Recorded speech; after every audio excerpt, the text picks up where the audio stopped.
Hi guys, so Boris Johnson has been handing out contracts worth billions of pounds to dodgy individuals. And then in the budget we had the Chancellor of the Exchequer, Rishi Sunak, pumping money into Conservative Party constituencies in order to level them up, while the Prime Minister is defending this 1% pay rise for NHS staff. Now, of course, we have to factor in inflation here, and it works out at something between a 0.3% pay increase to an actual pay cut, depending on the calculation of inflation that you choose. So he's going to once again defend his decision to give the NHS staff a measly 1% pay increase. Let's hear what he had to say. I'm massively grateful to all NHS staff, indeed for social care workers who've been heroic throughout the pandemic. And what we've done is tried to give them as much as we can at the present time. The independent pay review body will obviously look at what we've proposed and come back. Don't forget that there has been a public sector pay freeze. So about the public sector pay freeze, this is going to be something used by the right-wing press, the media, to punish the NHS. Look at them, they're ungrateful. Everyone else is suffering a pay freeze. They are receiving a pay increase. Of course, they'll ignore it, the amount that they're actually receiving, and use it as a tool to punish anyone who steps out of line, anyone who calls for strike action, for example.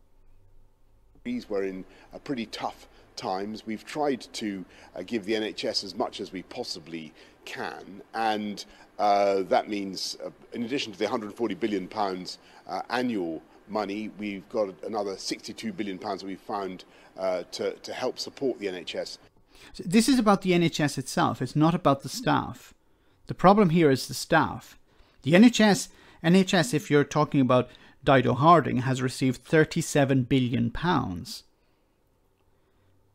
This is about staff. Of course, what he's trying to do is, as he always does, is he talks about big numbers to confuse the public. Look, we've spent 100 million here, we spent 100 billion there, we sent in 50 million here, we spent this amount of money on the NHS, when the real issue is this £3.50 a week extra for NHS staff who've put their lives on the line, who have gone beyond the call of duty and looked after the sick and under immense stress and strain and risk to their lives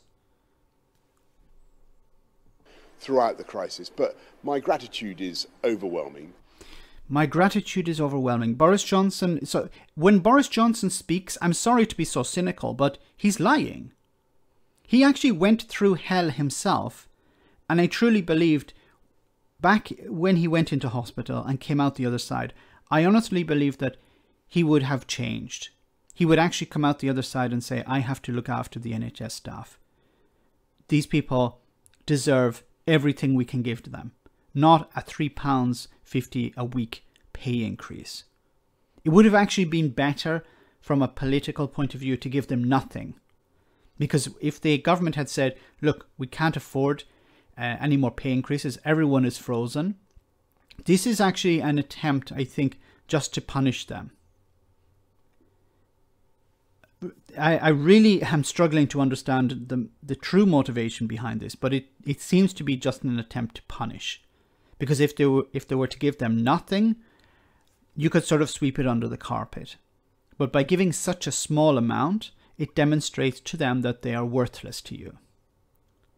Now, how can the NHS staff rebel to this? How can they fight this?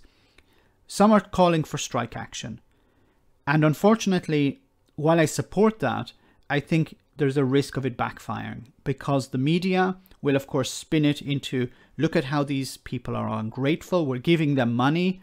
Yes, they've done a great job. Some people are actually saying in the comment section on some of my videos, and I'm quite upset about that, these people chose this type of work. These people knew what they were getting into. That's their response. I don't even know how to respond to that. It's so absurd and it's so callous. People who would stay with your dying grandparent and facilitate a means for you to communicate with them during the middle of a pandemic. That person doesn't deserve more than £3.50 a week extra. That's your response. Anyway, what approaches can they take? Because as soon as they go on strike, you can be guaranteed that the right-wing media will be on it like a fly on you know what. And they're going to spin it and convince the public that, look, you have suffered a pay freeze. These people are getting a pay rise and they're ungrateful. That's their job.